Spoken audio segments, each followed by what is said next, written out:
Good evening, and thank you for joining us. I'm Bridget Anderson, the President and CEO of the Greater Vancouver Board of Trade.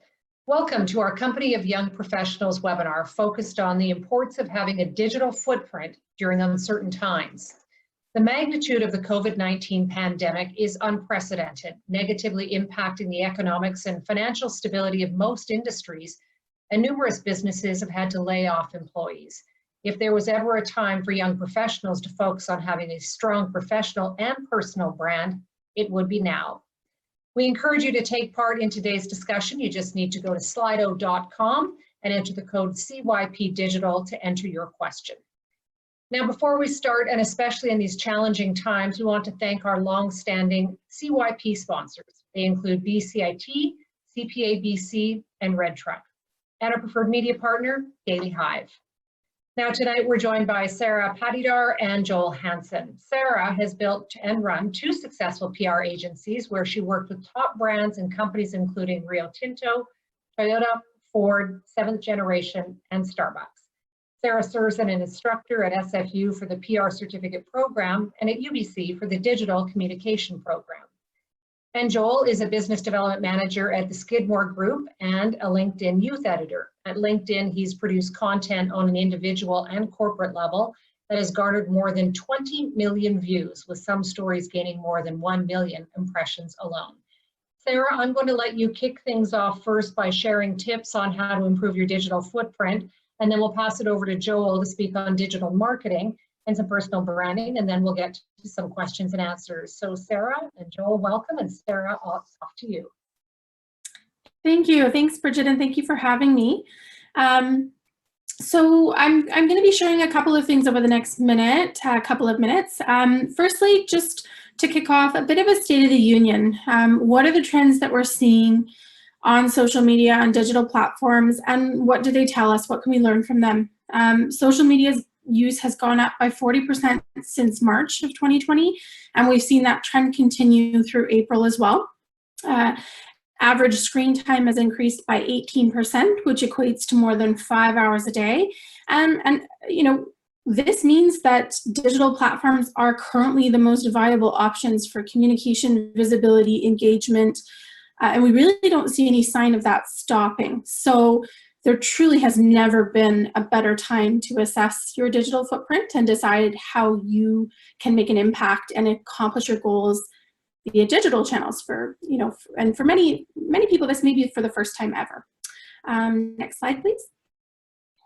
So I want to share quickly with you just 6 things that you can do to improve your digital footprint right now. And these are quick, easy, mostly assessment-based activities that you can do. The first of which is to spruce up your profile and profiles.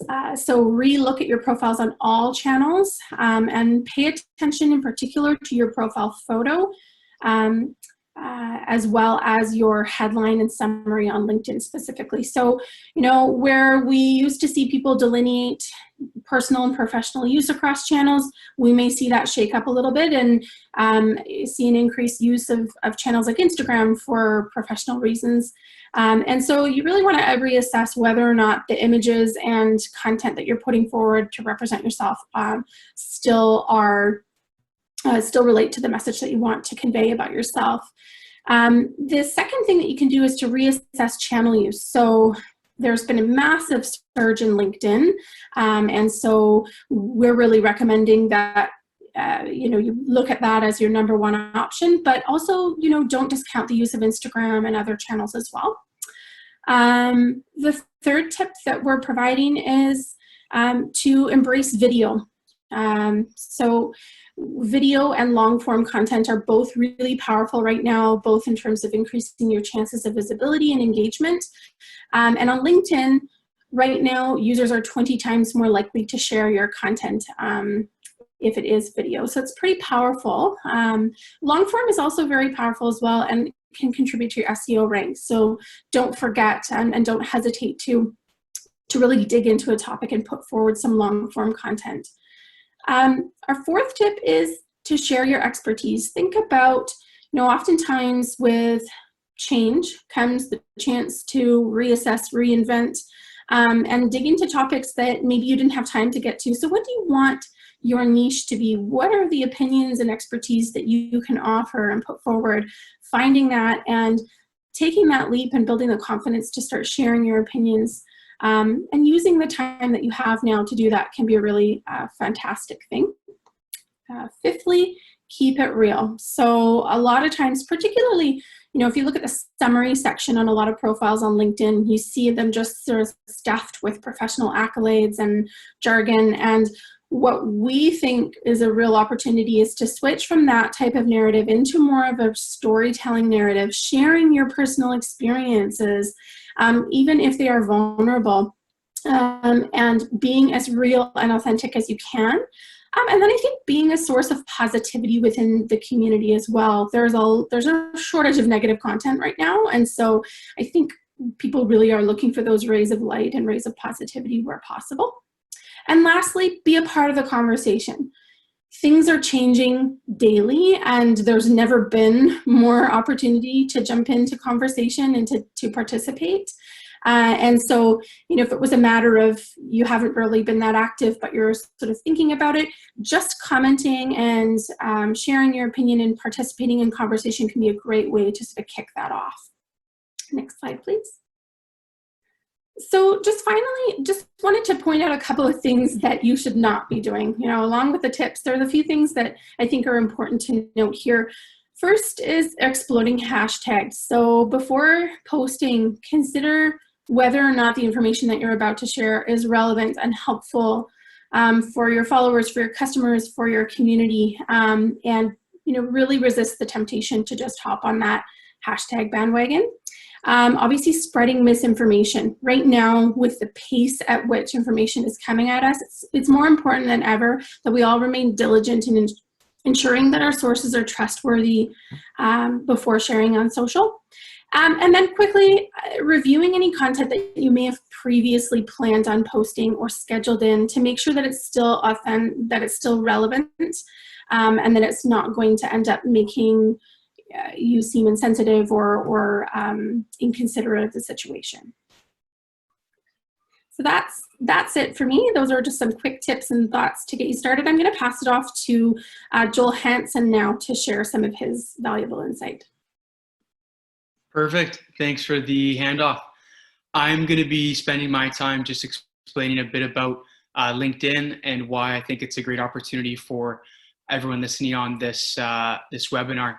And then lastly, if you are reaching out to someone you don't know for the first time, how to do that. So to start things off, why now? Similar to what Sarah said, I think with the rise in social media and the amount of time people are spending online, for younger professionals to start positioning themselves not only in conversations, but in professional communities to be a part of the conversation, I think is so important. A really interesting thing about LinkedIn as well is within a week's worth of time, LinkedIn's tracked that there's about 9 billion impressions between the content, but they've noticed that less than 1% of users are actually posting content each week. And so instead of other platforms that are a bit more noisier like Facebook or Instagram, LinkedIn's looking for information, stories, and advice to really surface that to different users.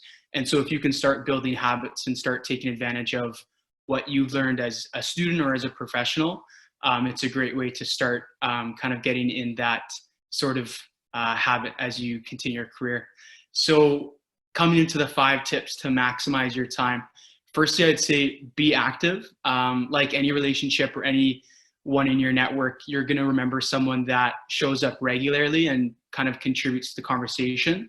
So if you've just had a profile because your professor or boss told you to, and you haven't used it in a while, maybe dust it off and start kind of being active a couple times a week, sharing your own thoughts. Secondly would be visual. Don't only just post text form, but share photos, videos, interviews, repurpose content from Instagram or Facebook and see if you can spin that with a professional touch.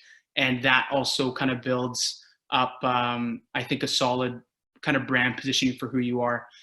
Being personal is also important. You're not just another resume. You're not just another university student or graduate. You're someone with a story, with a background, and with context for how you see life. And I think LinkedIn does a great job at providing you some tools to really share your perspective on particular industries. And then fourthly, LinkedIn really favors two-way dialogue. So rather than just sharing your own news, ask a question, ask for other people's opinions so that you're building a dialogue rather than just sharing your own thoughts. And then fifthly, and I think most importantly, don't get lost in the metrics of views or likes or comments. Understand that if you have a goal outside of the platform, LinkedIn's just a tool to help you get there. So those are 5 tips to kind of understand the platform. To finish things up, one of the most important things you can do on LinkedIn is send a personal invitation to connect with someone that's in your network, in your community, that stands out to you. And a couple tips to do that are, firstly, you want to be researching that person. So understanding who they are, why they caught your eye, and providing some context as to why they jumped out to you as someone that you'd want to connect with. And then secondly, being personal, sharing a bit of your story and the university you've attended, or maybe the role you're looking for. And then thirdly would be making a clear kind of ask or statement that you're trying to leave them with. So if you're looking for more information about what it looks like to explore marketing, maybe mention that and kind of ask for their advice. If you're wondering if they might be able to connect for a Zoom call, see if you can preface if they might have time next month and if they have a willingness to kind of connect about that. So with those 3 tips and hopefully a better understanding of LinkedIn, I think it can be a great combination of utilizing your time online in a positive manner. And if you have any other questions, feel free to send anyone on the panel a note or drop me a note on LinkedIn. Thanks for having me. Great, thank you very much. Those are really fantastic tips. And maybe, Sarah, I'll kick things off with a question to you first of all. And you spoke a little bit about the differences in the channels out there. So regardless of what channel that you're on, is it more important to create original content and use your own narrative, or to be retweeting or reposting other people's content? And maybe what's the difference in doing that? How does that help somebody's profile? That's a good question. I think the best place to start is at your own comfort level. Obviously, there's got to be a little bit of a foundation. You don't want to get active on Instagram and have absolutely nothing on your feed, because even if you're vigorously commenting and trying to engage with nothing on your feed to reference, it's not likely that you'll get a lot back. So you definitely need at least a bit of a foundation on any channel, but then start where you're comfortable. If your comfort level on LinkedIn right now is just to comment or share, if you're really good with retweeting on Twitter, go start with that and build up to your own original content. Original content ultimately is going to be more powerful, but my recommendation for most people would just be start where you're comfortable. Thanks very much. And Joel, I want to focus on LinkedIn because it is really more of a professional platform to connect in that way. And one of the things that we are all missing right now during this pandemic is opportunities to network. So how could people use LinkedIn or use digital tools to try and replace that networking part of what's so important in building your own profile and your own career? For sure, that's a great question. I think the interesting part about the LinkedIn feed is that people are not only able to notice kind of the story, photo, or video you post, but they're able to kind of dig a bit deeper into your profile and send you a message if that content piece inspires them. And I've heard from some people, they kind of see content now as the new kind of relationship building resume platform of social media. And so my encouragement would be, if you're curious about a particular niche and you have a question, an idea, or even an industry leader's thought that you'd like to share, I think it'd be fascinating to post that on your LinkedIn feed, tag a couple professionals, And if that's something where you're able to garner a couple likes and comments, it's a great kind of icebreaker for professionals that you're meeting for the first time. Great point about content and about communication. So as the world changes, and it has changed dramatically over the next 12 or even 24 months, what is some advice to young professionals as they're developing their careers? How important is it to really think about like the skills that are needed to appeal to employers and to help grow their career? It seems to me that digital is a really integral part of that. I'll let you both comment, Sarah, if you want to start with that. Sure. You know, it's interesting. If you'd asked me the question 6 months ago, my answer would have combined some form of in-person networking and community participation along with digital.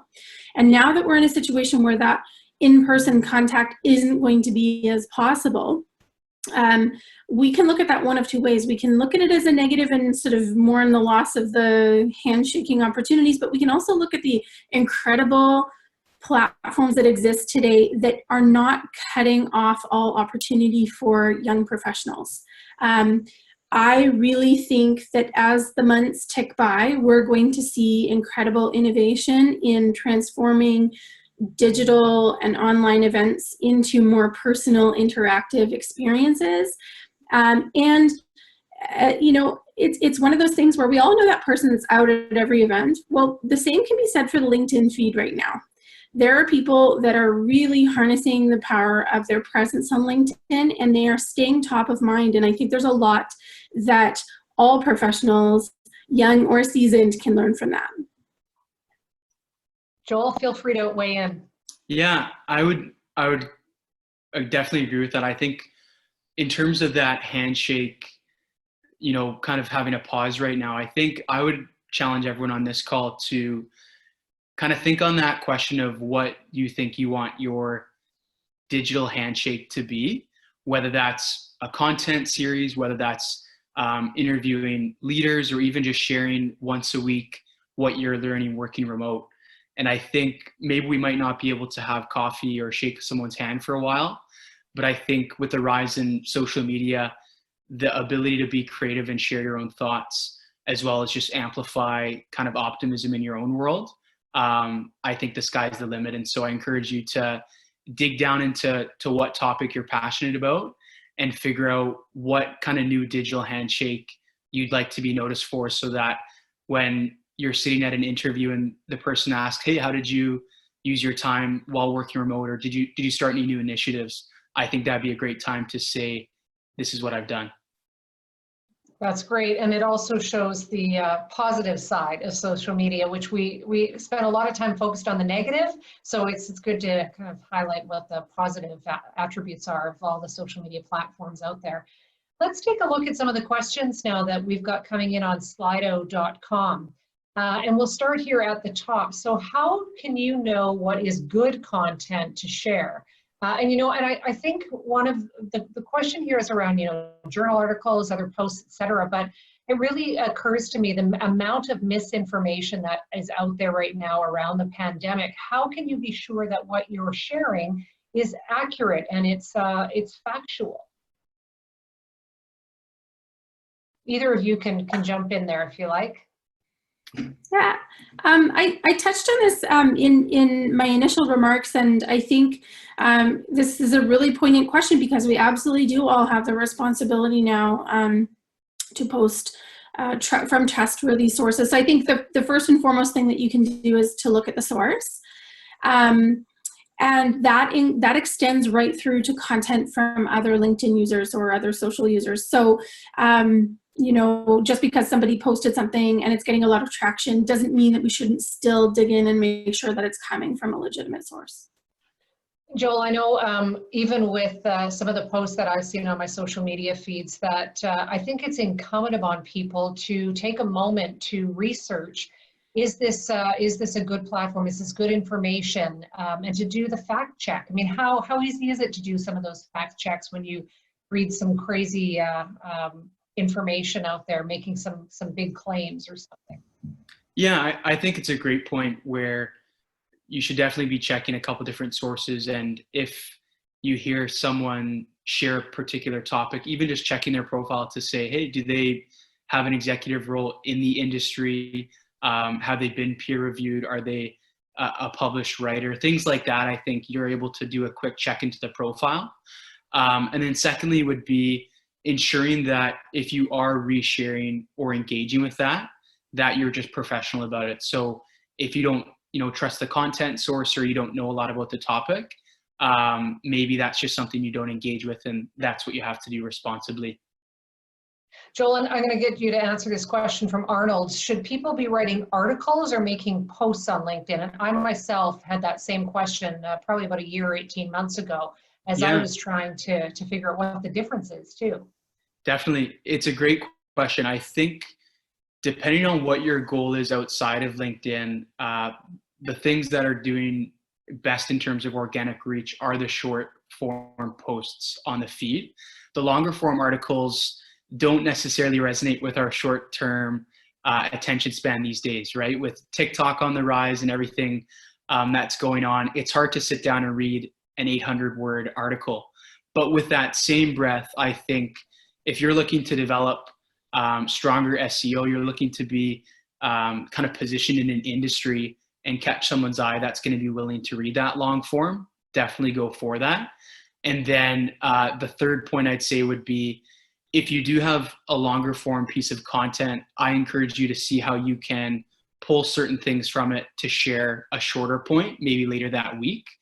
So if you have a longer form story, you can take a video or a photo or a quote right from that, so you're not doing so much work every thought that comes to mind.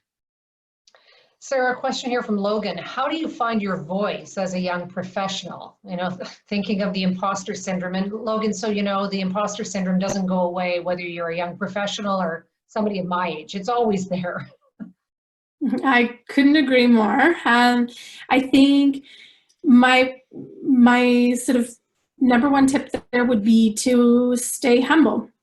If you come out guns a-blazing and attempt to make it known that you're an absolute expert on something, you give yourself more opportunity to be questioned and to have holes poked in what you're saying. And I think entering from a position of being curious, being humble, looking to serve your community is a great way to both counter those feelings of imposter syndrome or insecurity, and also come in a safe way and in a valuable way.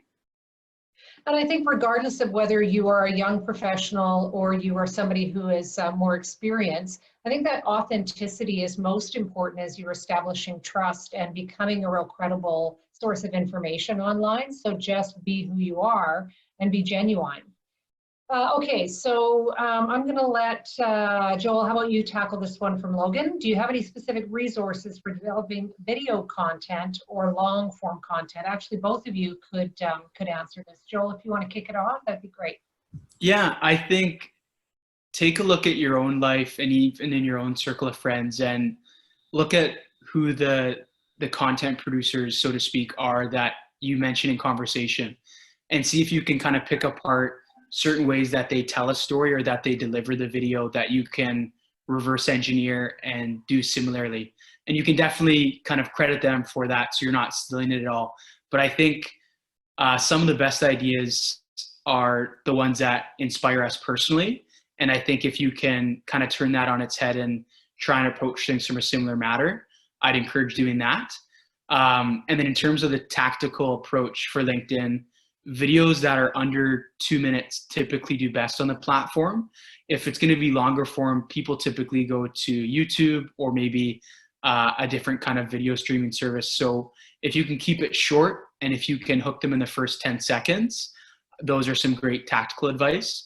And then also using hashtags enables the human editors at LinkedIn to actually notice the video and redistribute it to different parts of the world. Short really is key, isn't it, Sarah?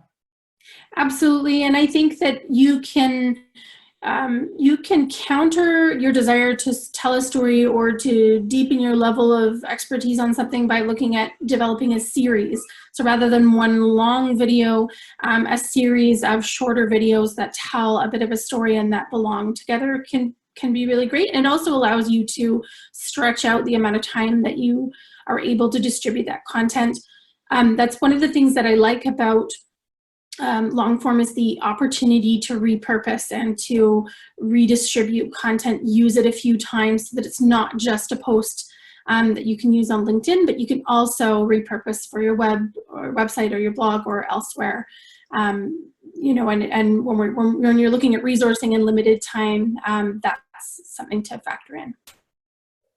I'm going to go with Wesley's question here, and I'll let both of you answer this one. Have you got a top couple of tips for young professionals who are just establishing their personal brand?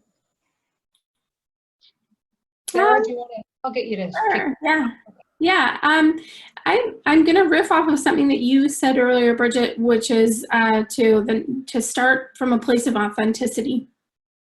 So don't project an image that you have seen before or that you want to be seen as, but instead start with who you are and being comfortable with that and being comfortable being real and authentic, because that absolutely will resonate more in any professional setting, on any platform, and in any job.